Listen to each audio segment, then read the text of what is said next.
All right, guys, we are live. Welcome to the Bags to Riches podcast, 2,000 subscriber special. Thank you guys so much for having this and just building the legacy that we've had just in one short year. I'm Zach Ginn, your host. I quitted my minimum wage bag boy job to pursue the riches of real estate investing at the age of 17 and never looked back. I'm here to educate and inform entrepreneurs, young and old, how to become complete real estate investors by talking to the best and most influential minds of real estate. I am joined by one of the best Bags to Riches stories I've heard is Mr. Austin Zaback. Austin Zaback is one of the youngest millionaires in Arizona. He almost exclusively did it through real estate and successful sales and marketing. I'm so excited to bring him on today. Thanks so much for coming on, Austin. I really appreciate you having me, Zach. All right. So let's get started from the beginning. What is your Bags to Riches story? I love it, man. How far back do you want me to go? I guess you can go back to your garage and pool days into real estate. Sure. Well, it's kind of a long story, so I'll try to keep it short. You know, when I was a young kid, I ended up kind of bouncing around, but primarily I lived with my grandparents in their garage, actually, here in Gilbert, Arizona. It was in Gilbert, Arizona, and I was born in Mesa, Arizona, moved to Gilbert, Arizona. Parents divorced, like I said, moved in with grandparents, and really, I got started in business at about 8 years old. My grandpa would show me how to clean swimming pools. And, it always intrigued me. I was always ahead of my age, but I got into the swimming pool cleaning business, I guess. And, I did that for probably 7 years or so. I did that till I was about 15 years old. And I made a lot of money for my age, not having to pay. It wasn't like, a lot of it was just cash deals. I wasn't paying, the IRS really. So hopefully they're not watching this. But, I was probably making 20, 30, some odd $1,000, 40 grand, maybe a year by the time I was, 12 years old, So, I blew all my money, didn't save anything. I bought every toy you could imagine, every paintball, airsoft gun, moped, go-kart, dirt bike, you name it. Right. And, but I was forced to mature fairly quickly just due to the fact that, and I didn't really have a ton of people telling me what to do necessarily. My grandparents are great, right? I love my grandparents to death. They're the best people on the face of the planet, but they had already raised kids. They weren't necessarily out in my garage every single day. I mean, as long as I went to school and passed, it didn't matter what I passed with, as long as I passed, right? If I got a D or a C or a D or whatever, as long as I got through it, that was really all that ever mattered. And so anyways, that's kind of my story there. And then, 15 years old, I got my first job at a dry cleaners, and I hated it. I hated being told what to do and when to show up and the whole nine. And so I worked there for probably 3 or 4 months, and I quit. And, that's kind of the next 3 years of my life. I'd work a job, I'd quit, I'd work a job, I'd quit. And, I probably worked, 15 plus jobs. I used to say the exact number when I get on a podcast, but to be honest with you, I lost track. I'd have to go back and really tally them all up and count them all. But got into network marketing, MLM, multi-level marketing, and did pretty well, but more importantly, I met a lot of great people. And I think that really is what catapulted me to getting into actual real estate when I was 18 years old, was the mindset that I achieved through network marketing, multi-level marketing, and the different people that I was, exposed to, and the people I was, had the opportunity to kind of rub shoulders with. And, that was really, really big in my life at that time. I was hanging around people that were making $200,000, $300,000, $400,000 a month, at 21, 22, 23, 25 years old, wearing Breitlings and iced out Rolexes. And I'd never seen anything like that before. Not in real life, at least. I understood that with my pool business, you could have time freedom, but I never understood financial abundance. I didn't realize that there was that much money in the world, right? I thought, well, I can make, 100 grand a year. I thought 100 grand a year was like out of this world. And it is, don't get me wrong. But I thought that it was like, if I could make 100 grand a year, I'm like big balling. And come to find out, these guys are doing that every week. You know what I mean? Mm-hmm. So that's kind of what happened there. And ultimately that industry just wasn't for me after a couple of years. And I ended up getting into real estate. Mm-hmm. And so unlike most people that get into real estate, they like to become a realtor. They see flashy realtors everywhere. I believe, did you get started with wholesaling as that really like brought you in? I did, yeah. I got started with wholesaling at 18. Probably about 17 and a half, maybe going on 18. I was working my last and final job that I ever had about 7 years ago, maybe 8 years ago now. And I was cleaning air conditioners, and I made good money. I really did. I made six figures for sure cleaning air conditioners. It was a sales job, a sales/labor. I mean, I would actually have to clean the air conditioner myself, but then I also got to, upsell different products while I was at the customer's home. And, but I worked my ass off, man. I was working, 6 or 7 days a week, every day, 12, 15 hours a day. I was working at 4:00 in the morning. I had to be at the shop. Before the sun came up, I'd prep my truck and, clean the vacuum cleaners. And I drove a big box truck around, and, we didn't get home till dark, So at that point in time in my life, I started seeing some different ads and stuff like that on my Facebook of how you could get into real estate with no money down. And I didn't understand what that meant. At the time, you got to remember this is really before like Instagram was really big. Instagram had just maybe like barely people were starting to use it, but it was really like Facebook, right? Like Facebook was really where people were. And so, I saw some ads, on how I could get into real estate with no money down. And it really did pique my interest. I hated what I was doing. I knew I was better than that because I had gone through so much in my life already that I knew that I was capable of so much more. And that's kind of what happened. To answer your question, I got into wholesaling. Wow. And so I think some really important things I need to understand about your foundation starting out, because it leads up to you becoming one of the youngest millionaires in Arizona, is just this work ethic. Like you've said previously on your YouTube channel, you guys should check him out, Austin Zaback on YouTube. But from a very young age, you were like the dude at the job that was there, first guy there, last one to leave, sweeping, everything like that. Like, how did you have that work ethic? Because trust me, at 14, 15, most kids don't have that. My grandpa, Okay. Great question, by the way. My grandpa, he's, I'll tell you what, my grandpa's, he's just one of the most unbelievable guys you ever meet, but he's 78 years old right now at the time of recording this. He's 78 and he still cleans pools every day of his life. So, he goes out there, he wakes up at 4:00 in the morning at 78 years old. He gets out, he gets in his truck, he goes and picks up his trailer from the storage yard, in Gilbert, and he's got probably 30 or 35 accounts that he cleans. He nets the pool, he sweeps the pool, he vacuums it, checks the chemicals, and does all the repairs necessary on the filter and the pump and everything like that. And so, I watched that, man. I lived with that every day of my life. I watched my grandpa and grandma get up and get out of bed and work, for them, it was a lot of manual, physical labor stuff. And I just saw that. And I don't think anybody ever really told me, but I think I just picked up on it, man. I watched everybody in my life, work really, really hard. And I just put 2 and 2 together, I think, as a young kid, that, hey, because when I was young, it was more about just buying toys and buying a bike or buying a paintball gun or an airsoft gun or a motorcycle, right? A dirt bike, a quad. I had every toy you could imagine, but but I knew that nobody else was going to buy it for me.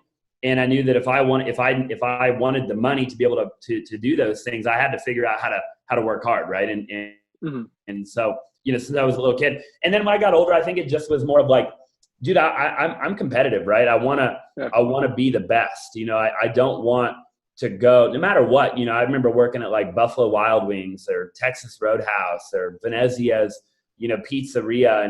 And, any job I ever had, I just wanted to be the best. I wanted to be the fastest cook that there was. I wanted to be able to throw the pizza dough up in the air and catch it on my finger, and that's just always what kind of drove and inspired me to do what I did. Yeah. I think a lot of people watching this, I got people that are making six, 7 figures watching this podcast. And I got a lot of young kids that are 20, 21, maybe even 30 that haven't got the first deal yet. And they're trying to understand how people like you have been able to do it. Obviously, I think a very important part was that you actually had a mentor. I think there's some people in the real estate wholesaling business said, hey, I just did this all by myself. I thought about real estate and I just came out of nowhere and realized wholesaling. What's the importance of actually having a mentor in the beginning, kind of just to show you the ropes? Yeah, I mean, I had a couple of mentors. They were great guys. They played a really big role in my life at the time. And I still have mentors to this day. My mentors have just changed and they've evolved as they should, and so, but look, I mean, at the end of the day, there are certain areas in a person's life, I think you can have a mentor. And what it'll do is it'll shortcut it. All really a mentor will do for you is you can condense time. So, a lot of people, they have to go through things to learn lessons, right? It's how human beings learn.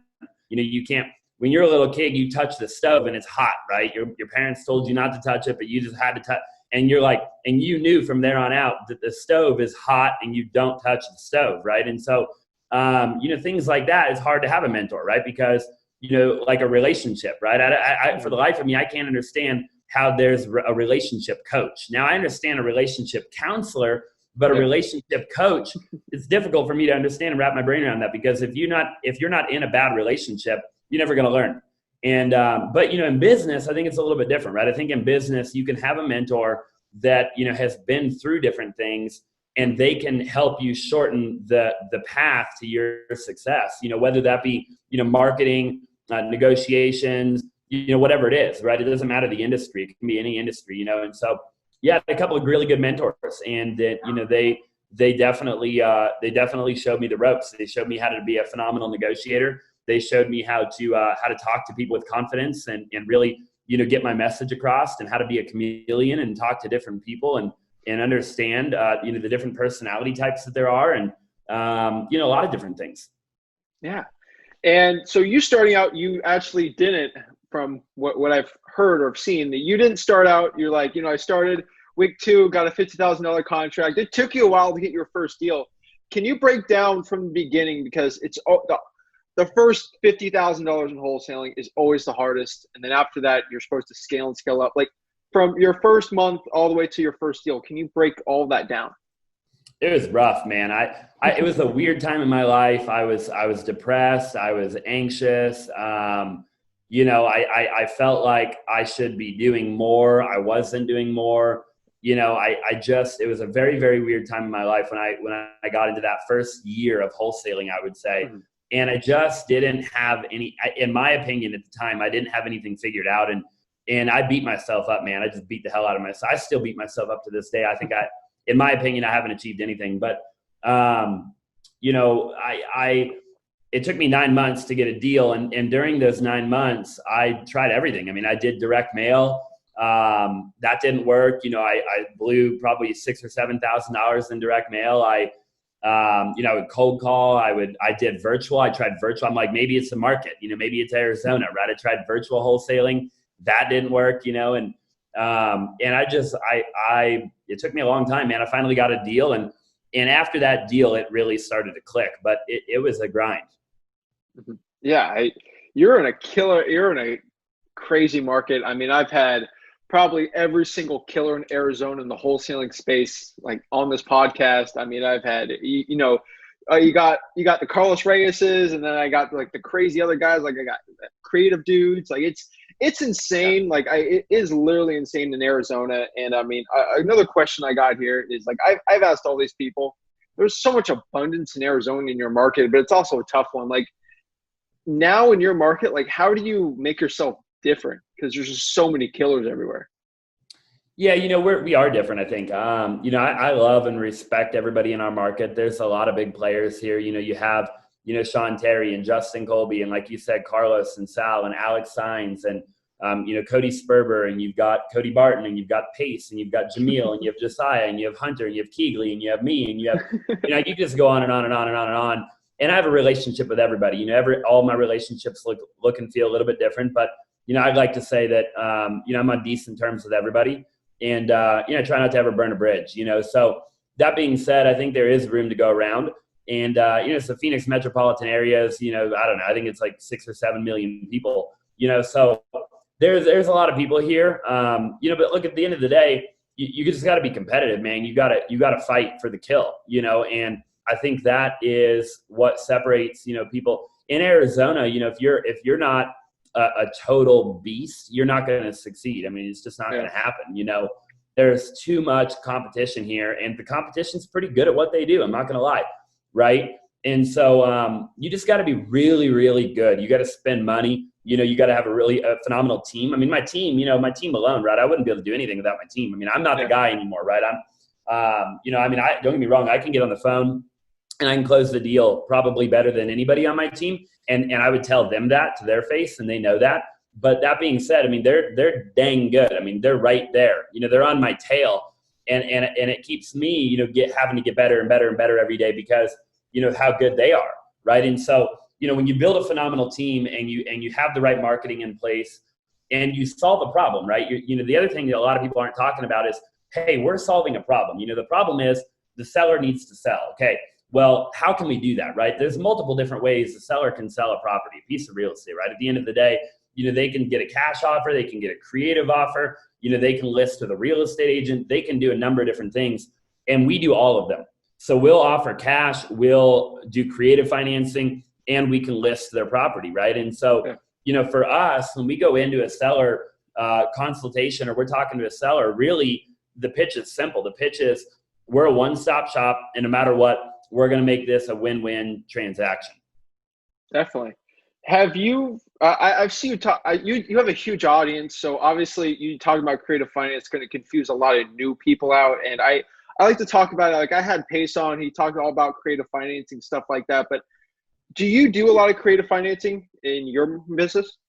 We don't do it as much as like Pace and them, not at all. Yeah. They're from what I can tell, that's their primary focus. You know, our primary focus is wholesaling, fix and flipping, and now we're getting heavily into buy and hold, right? And actually building wealth. I've seen a lot of wholesalers throughout my time in the industry that, in my opinion, haven't built any wealth. They've made a lot of money. Okay, they've made a lot of money. They've made millions and millions of dollars. But when the market corrects and the market changes, you know, they're strapped for cash. And I don't like that. I don't like the idea of working as hard as I work to not build any actual sustainable long-term generational wealth. And so, you know, look, I like creative financing. I think it's great. And I think if we can land a good deal and get a subject to, you know, the mortgage or whatever, then, or even a seller finance deal where I don't have to go to the bank and actually apply for a loan to obtain the property, then I think that, you know, it could be a great deal. And we do those.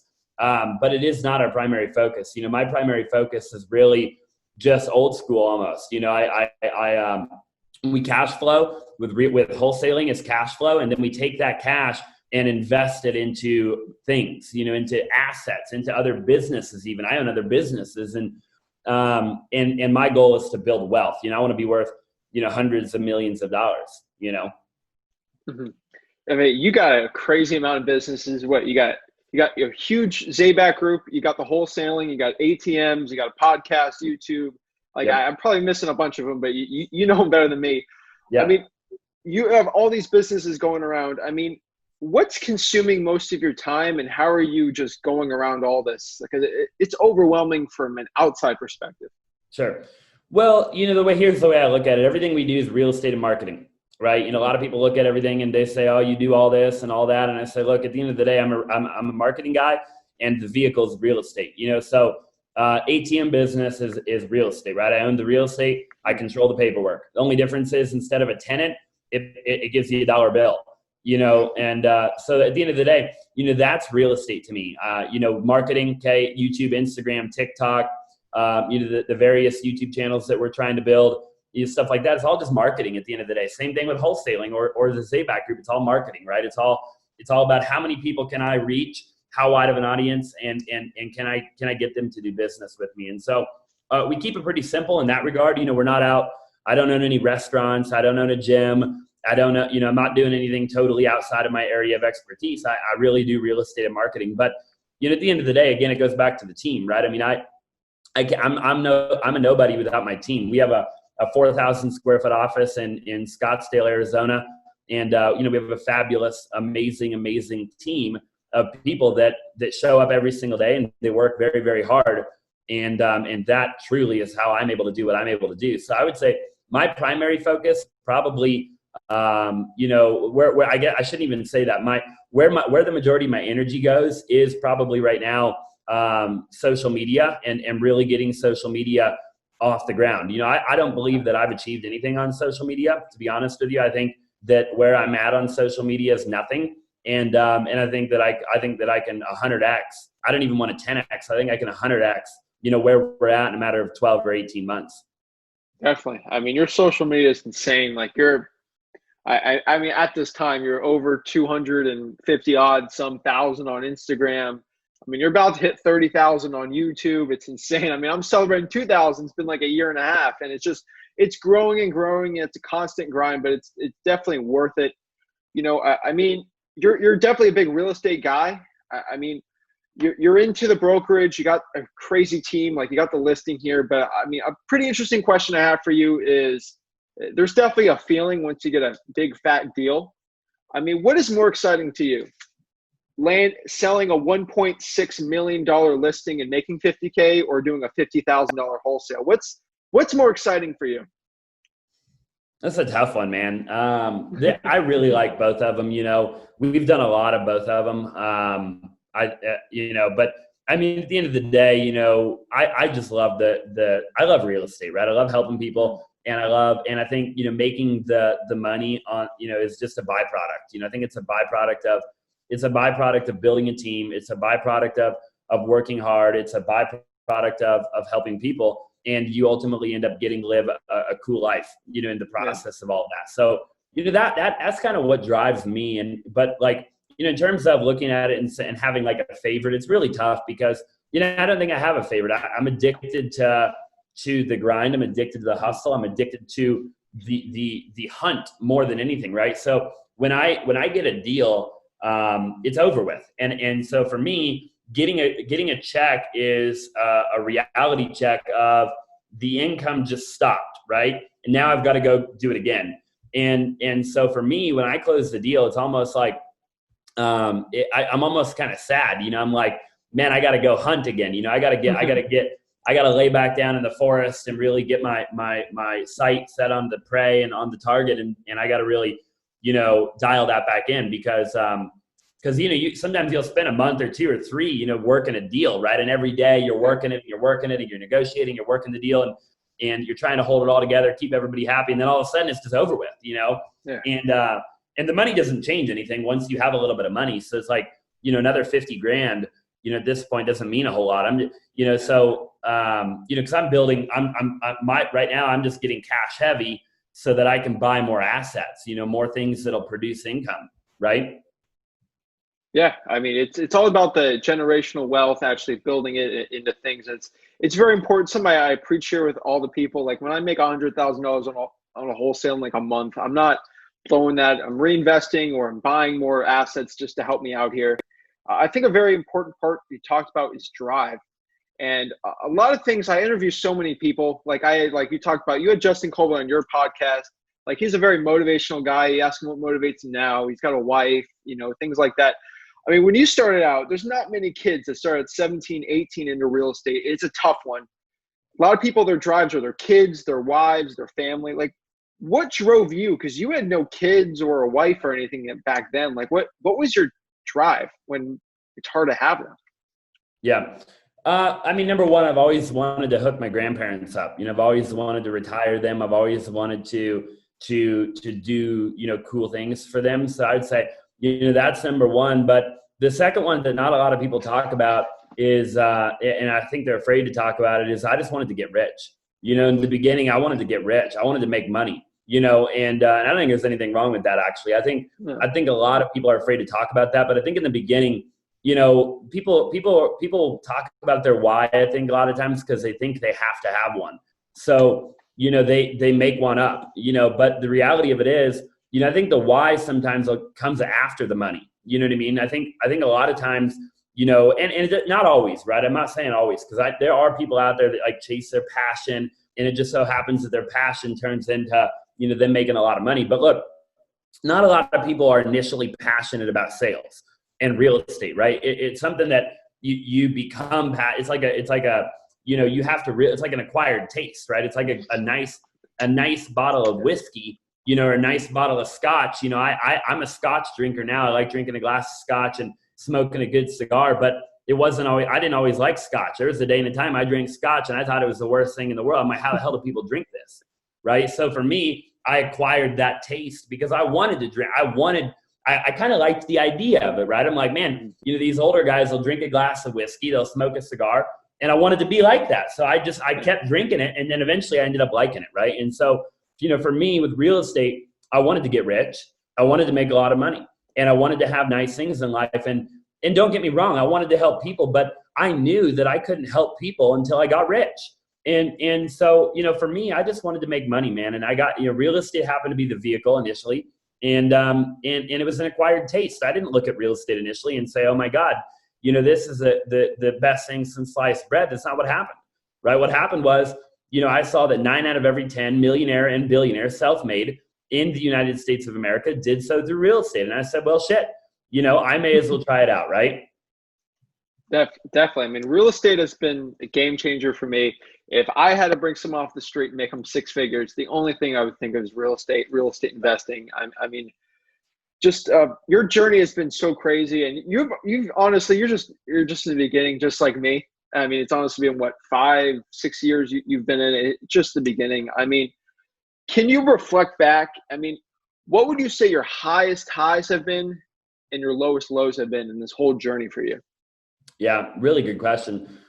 Look, man, I talked about it a little while ago. I don't think a lot of people are talking about this either, but success and entrepreneurship, people look at people like me, maybe, I guess, that, I don't think I've done anything, but I look at other people, whatever. And a lot of times you think that these people have it all figured out. And I can tell you one thing for sure. I've met a lot of really cool people in my life. I mean, I've been very blessed. I've been around the right people. And nobody's got it figured out. Nobody, not excuse my French, by the way, but not a dang person has it figured out.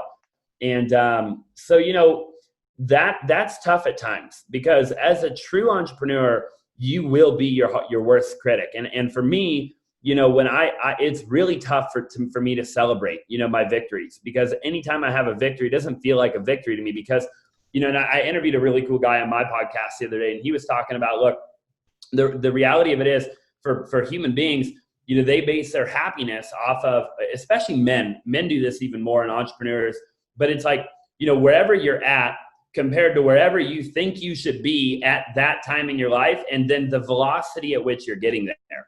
So you have to put a little thought into that. But, basically, everybody in their mind has this they have this ideal life in which they think they should already be living, or they should be living it at a particular time. And at that time, if the velocity at which they're getting there is not fast enough, that can cause a lot of problems. It can cause depression, anxiety, stress. And these aren't things that a lot of people talk about. And, so for me, the problem is that I always think that I should be way ahead of where I'm at, no matter what. And I always thought at every level, I think that'll change at the next level. I've told myself this for 10 years now. I say, when I make $100,000, I'll be happy. And it didn't make me happy. When I make $200,000, $300,000, $400,000, $500,000, I said, well, look, if I could just buy a Lamborghini, if I could just live in a penthouse, if I could just, it's never been the case, man. I'll be honest with you. I've driven down the road in a Lamborghini, and I've been unhappy. I've been unhappy. I've lived in a 2-story penthouse and been unhappy. I've partied 7 days a week, spent $30,000, $40,000, $50,000 at the club, unhappy. I bought in a Hublot, unhappy. And so, for me, I think it's more about finding the actual balance of, like, how do you not get too high into highs and not too low into lows? Because I've had a lot of them, man. I think for me, some of my highs and lows happened like almost simultaneously, right? Which is why it's such a difficult question to answer, because, there's been those moments where I should have been the happiest person in the world and I wasn't. And then there's been moments where I should have, not been happy at all, and I was jacked out of my mind, and it's a really interesting thing when you look at it. And so, great question, tough question to answer all at the same time. But, I've had a lot of things in my life for my age, I would like to think, and none of it's made me happy. I've done things for other people, and it's made me happy every single time. So, I've been in Nicaragua a couple times, on mission trips and stuff like that. self-funded, paid for everything and paid for the house. I went down there and actually built, houses for these people that are less fortunate. And, and I've funded that, and I've gone with other incredible individuals, very, very wealthy people, worth, hundreds of millions, if not billions of dollars. And those are the moments where I've been happy, where I'm in a t-shirt and boots on the ground in Levi's jeans, digging in 80 or 90% humidity, digging the footing for this person's house in Managua, Tipitapa, Nicaragua, and that for me, it has always brought me happiness. So now, I would say 80% of the time I show up to my office in a t-shirt and jeans. I've got a collection of suits I don't wear because, for me now, what I've come to realize is that it's not about stuff. I sold everything. I moved out of the penthouse. I sold an Audi R8, a Lamborghini, Range Rover, Mercedes-Benz, you name it. And I sold it all. I bought a Tesla Model 3. Elon Musk calls it the minimalist car, right? And, look, I don't go to the gas station. I charge my car at night. I moved into a little condo townhouse. I'm more cash heavy right now than I've ever been in my entire life. And I also don't spend any money on myself. So it's a very interesting thing when you look at it, right? And I think, I talked about this with other people, but look, and I don't know, right? I'm 25 years old. I'll probably look back at this interview in a decade and be like, man, I was a complete idiot. But, the bottom line is, I think that people that are, that don't have a lot of money want the world to think they have a lot of money. And people that truly have a lot of money, like FU money to have a lot of money, actually want the world to think they don't have any. So, because it's kind of a long story, but anyway, so, I think I hope that was I know it was a long answer to your question, but, it isn't about the money, man. It's way more about finding yourself and figuring out, what makes you happy and doing that. And in doing so, anybody watching, you're going to make a lot of mistakes. You're going to make a lot of errors. There's going to be a lot of things you look back on. And if you're honest with yourself and other people around you, you're going to look at it and say, man, I shouldn't have done that. But you never want to go and change that, because those mistakes will make you who you are. And you got to go through that in life. You can't have a mentor teach you everything, right? You can't. Mentors are great, right? And you want to get a mentor, but you got to remember that a lot of things in life, a mentor is not going to be able to teach you. No, definitely. I mean, I was a lot right there, but the only thing that reminds me of is a quote from Tony Robbins. I'm going to butcher it, but he says, you will underestimate what you can do in a year, but you will overestimate what you think you can do in 5, 10, 15 years. And I think that's so true here. I mean, that whole journey, do you think in your life now, you're starting to appreciate the journey you're on now versus, because you can't really appreciate the struggles in the beginning, but now you're kind of self-conscious of it. I mean, have you been sitting back and thinking of where you've been? Yeah, for sure. All the time. Look, man, I have more struggle today than I've ever had in my life. Just look at the paradox here, if you wouldn't mind. I struggle more. I have more problems. I face more problems than I've ever faced. I'm also more cash heavy in terms of a net worth than I've ever been. Liquid. I also, at the same time, I don't buy anything for myself ever, ever. And it's just all kind of weird when you look at it, right? And so, for me right now, I deal with problems every day, just like anybody, right? There's stuff goes wrong every day, but it's different, man. It's different now. Now I don't really look at things as problems anymore. I look at them as, and I used to not be able to do this until, like you said, looking backwards, right? In retrospect, but now I'm able to do it looking forward. I'm able to say, hey, wait a minute. This is preparing me for blank. This is supposed to prepare me for this. This is supposed to do, serve me in this area of my life. And I'm able to do that in real time now. So, typically now, anything, man, you could serve me with a lawsuit, and within 10 minutes, I'm able to figure out why I'm getting sued and what that is supposed to prepare me for. And I never used to be able to do that. So I definitely enjoy the journey now. I'm not perfect, not even close. I still struggle, with different things. And I'm just figuring it out one day at a time. Definitely. To go back onto your legacy here. I mean, obviously you're getting more and more businesses here. I think a lot of guys can relate to you. Would you say you're very risk oriented versus like, you know, when you get a new venture, you're like, let's do it, but like that entrepreneurial like tick? Yeah. Yeah. Oh yeah, for sure. I probably have the highest risk tolerance of all my friends. You know, I'm the kind of guy that, and my business partners, you know, I'm the true visionary. I think other people would tell you that too. I can think 1,000 miles ahead of me and I can live in the future. I mean, truly and honestly, to the point of actual fault. I mean, living in the future, sometimes, it takes away from the present, right? So you got to be really careful, but you know, here's the catch-22 with a real entrepreneur, right? And again, another guy I think was talking about this. I was talking to the other day, but an entrepreneur, in order to be an entrepreneur, you have to be an optimist. In order to be an optimist, you have to always assume that the future is better than the present. And you also have to be able to visualize that exact future at any given time so that you can take the appropriate steps in the present to make that future reality. Problem with that is you end up living in the future, not enjoying the present. And the other problem with that is the moment the future becomes the present, there's immediately a new future that you're looking at. So the future is always a goal that's moving, changing, and evolving that you're always chasing and never catching up to. And there's no level that won't be true, although some people think that there will be. The more life that you live out, the more you realize that what I'm saying is completely accurate. So it's a struggle, man. It's a grind. And you really have to be conscious of these different things as an entrepreneur, you know what I mean? And, but yeah, man, I mean, my risk tolerance is really high. I'm the kind of guy that I'm like, spend $100,000, you know, let's roll, let's rock and roll right now, you know, and a lot of times, you know, I lose. A lot of times I make a mistake. A lot of times I move too quickly, but I will say that I end up winning just a little bit more than I lose. And that is what makes up my success. Wow.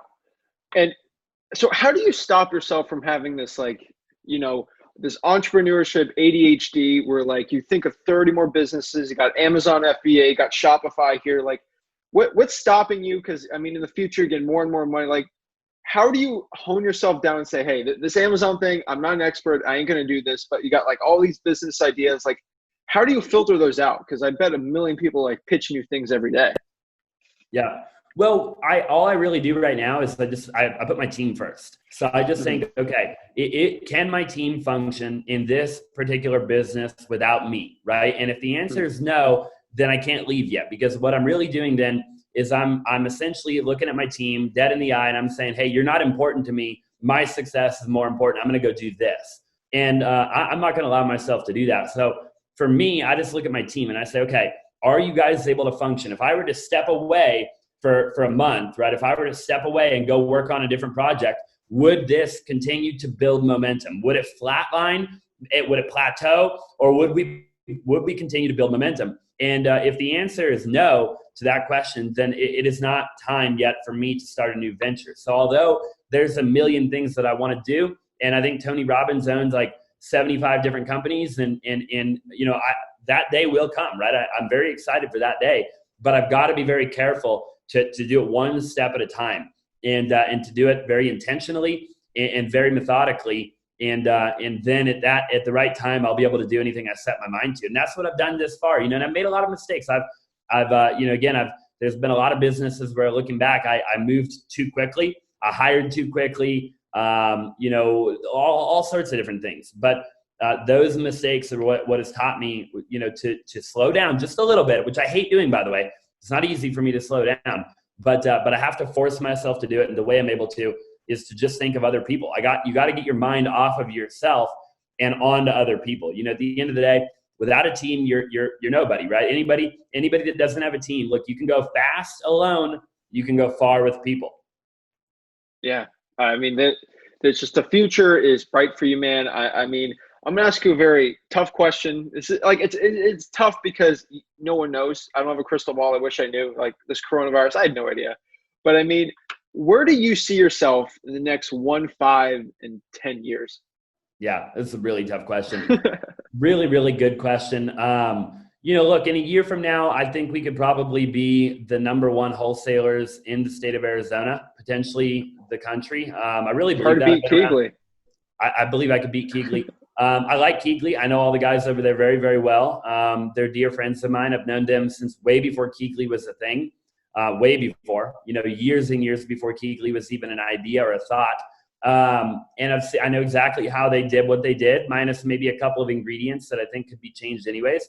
And so I think, a guy, look, I'm doing a third or a fourth of what Keegley's doing right now with a tenth of the people. So, it's just a matter of I got to slow roll it, right? I got to really massage it, and I got to get there. And it has nothing to do. I'm a competitive guy. I want to be the best. Other than that, I wish Keegley all the success in the world, just as I do anybody else. So I think I could be number one there. I think we could do at least 100 deals a month, but probably I think you could get to like 200 deals a month, countrywide. Another thing is I think you could do probably $500 million a year in traditional real estate sales in the state of Arizona without a lot of effort or energy. I think there's $75 billion worth of real estate sold in Arizona in 2019 or in Maricopa County. So, for me to say I want to do 500 million a year is a percent, right? I want to do 1% of the total, dollars sold. That's not impossible to achieve. It's basically what Ryan Serhant does in New York City, but in Maricopa County, right? I think it could be done. And then, so that's a year from now, right? I think in a year, I could get big enough on social media that you could probably almost have like your own HGTV/MDLA, like $1 Million Listing, that you could self-produce on the platform of YouTube. And you could make it just as good, if not better, than watching HGTV or $1 Million Listing on actual television. And I think you could actually have the producers of those shows reach out and want to do something on actual television. I think it'd actually be a tough call or a tough decision, because I think there could be more opportunity on a platform like YouTube long term. Oh, yeah. So I think that's very doable. I'm already working on that. I'm already working on, the content and things of that nature, so we're doing that. I mean, ATM business, we're scaling the ATM business like crazy right now. We probably have a couple hundred locations already, and, we've only been doing it for almost a year. So I think we could probably have 1,000 locations. And I also think that, we could wholesale, we could be the biggest ATM wholesaler in the country like that, So essentially we're taking the contracts and we're wholesaling them to people that just want to make passive income, they don't want to have to actually go out there and land the contract and do all the legwork, So I think we could do that within a year, just stuff like that. But then in terms of like 5 or 10 years, man, I mean, it's really tough. I think that, there'll be a lot of, I want to get into like the tangible product world at some point. You look at guys like Josh Snow and Snow Teeth Whitening and all this different stuff. I think with social media and where I know I could take social media when I really get the foundation set, I think, I could start a tangible product with the right packaging, the right branding, the right marketing. I think we could easily, have $100 million exit, right? I think we could take a company, get it to $100 million a year, and then have a 9 or 10 figure actual exit, So I think that could be done within like 5 years, and then within 10 years, man, I mean, gosh, I think I could own as many rental properties as Grant Cardone in 10 years. I mean, when you look at Grant Cardone, he was broke in 2008. I mean, he talks about it, right? So, it really, Grant Cardone, everything that you look at and see with him, he's achieved in 12 years. It wasn't like, I mean, sure, he had experience and wisdom and knowledge and all of that, don't get me wrong, but really he achieved everything in 12 years. And I mean, he owns a G5 Gulfstream plane, so man, I think sky's the limit, keep dreaming, right? And I think helping people's obviously a byproduct of all of that. By the way, I don't want to just sound like, look, anytime you build a big company, a big team, a big anything, what are you doing? You're employing a lot of people. You're paying salaries. You're feeding families. You're paying the cleaner to clean the office. You're paying the painter to paint the walls. You're paying the SRP to cool the building, right? So that's a given, right? I think a lot of people miss a lot of that, and so you're always contributing to society automatically, right? You go buy a Lamborghini, look, at the end of the day, there's still people, there's manufacturers, there's art, there's engineers, there's all these different people that have got to assemble that car that I'm paying. I'm helping feed their families and stuff like that. So, anytime you go above and beyond as somebody that makes a lot of money and you donate to charity and you give back to your church and you do stuff like that, that's just icing on the cake. And obviously, anybody that's wealthy is good. For the most part, they're going to do stuff like that, right? Yeah. And you're clearly on your way there. I mean, just from your journey from 5 years ago to now, I would not doubt you at all. Unfortunately, when you do become the number one wholesaler in America, it's just not going to be good enough for you. You're going to want to be the number one brokerage, things like that. I mean, there's no way of stopping you. It's really exciting, man. Last couple questions here. I mean, in your whole journey, I mean, it's only been 5 years. Like, it's going to be insane. But in your whole story here, you live in a crazy state. I live in Florida, which is, I'd say, the craziest state. Arizona's close second. I mean, what is your craziest real estate story? Oh man, there's so many. I've had deals that took a year, wholesale deals that took a year to close, where we're trying to we've got squatters. I had a deal one time where there was probably 15 or 20 squatters sleeping in the property, and you're knocking on the door, trying to get them to leave, trying to pay them. And I've had deals where I've had to take the seller and drive them to the DMV to get a driver's license, so that way they could sign closing docs, and they didn't have a car. They had no way to get to the DMV. They had no money. They couldn't afford to get their driver's license redone, so I've taken sellers to and I'm talking, when you're talking about a seller like that, you're talking about a guy or a girl it's a little bit of a sketchy situation to put somebody like that. And I'm not, talking badly about or anything like that, but anytime, somebody doesn't have the money or a vehicle or anything, a lot of the times, not always, but a lot of the times it's drug related, and there's other, variables involved. So to put somebody like that in your car and wine and dine them a little bit, you can get yourself in some interesting situations. But a lot of crazy stuff, man. Squatters and just all kinds of stuff. I mean, like I said, taking people to the DMV, a year to close escrow, second liens and back taxes and probate, going to multiple family members and having to hunt people down and get everybody on the same page, buying people cars to close the deal. I bought a guy an RV one time to close the deal. It was an old RV, it wasn't anything crazy, but he had nowhere to go, and he wanted to, travel abroad and drive across America. So we went to an auction and bought him an RV, and just crazy stuff, man. You got to do whatever you got to do. When you have a good deal and that there's going to be good profit on the other end of it, and you're going to be able to feed your team and your family and everybody that worked really hard to get the deal to where it is in the pipeline, you got to do whatever you got to do to be able to finish that transaction and make sure that deal closes, so that everybody, you have a fiduciary responsibility when you're a business owner to your team, right? It's not actually typically to the seller. Otherwise, you would just represent them as a real estate agent. When you're just an investor, your fiduciary responsibility is to your team and to the people that work for you to make sure you profit the most amount of money. Obviously, still always making it a win-win for the seller, but at the same time, to your team, right? And to make sure that they get paid and they can afford to put food on the table. Yeah. Wow. I've dealt with more needles and squatters in my day that I care to talk about. But yeah, man, those are crazy, man. I think something that's pretty important to talk about here is I think the one thing that you have an advantage with is with successful wholesalers. They're kind of like lions. When they're really hungry, they become crazy good, and then they get full, and then they kind of slow down. I think you have not been full as a lion, or you're just keep going and going and going, and it's insane here, man. I mean, we just hit 2,000 subscribers. I appreciate everyone coming on here. I'm going to end this out with the same question I ask every single guest. So I started 17 years old with $300 in my bank account in wholesaling. I mean, let's say we take everything away from you. You got no money. You got $300 now. You're back in your grandparents' garage at your age. What would you do to become the next Austin Zaback with no money? Man, I would probably network with as many people as I could network with. They say your network is your net worth. Your network is your net worth, right? And a lot of how I am where I am today is by knowing the right people and working really, really hard, being at the right place at the right time with the right person, and then doing whatever it took to take action on the opportunity at hand. So, I don't think it costs a lot of money to be successful, but I think, if you take everything away and you don't know anybody, you got to go meet people. You got to get out there and you got to meet people. Look, if you go out there and you meet people and you work hard, right, you do whatever you can do for them. I mean, anything and everything. When I was growing up, always to this very day, there's nothing I won't do. I'm not too good for anything. I'll sweep the floors. I'll do anything, right?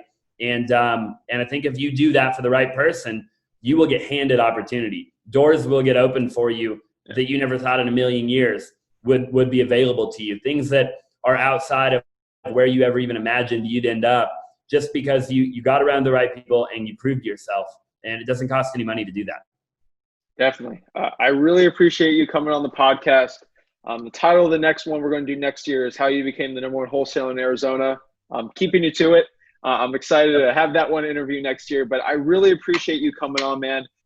If someone wants to get a hold of you, obviously you have your A&A podcast. I think you had Ricky, you had Ricky on there, like real popular people. Like you're getting like these killers on here. It's amazing. Follow you. You're basically at Austin Zaback. Your stuff's below, man. I really appreciate.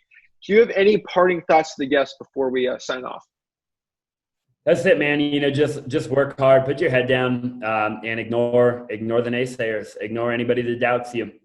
Just look at the people that have what you want. What do they do? How do they act? What do they wear? What do they, and if you just keep it simple and work hard day in, day out consistently, you can achieve anything you want in life. Wow. Thank you so much, Austin. I really appreciate you guys. 2,000. I can't wait till we hit even more and more and more. Thank you guys so much. See you guys next week.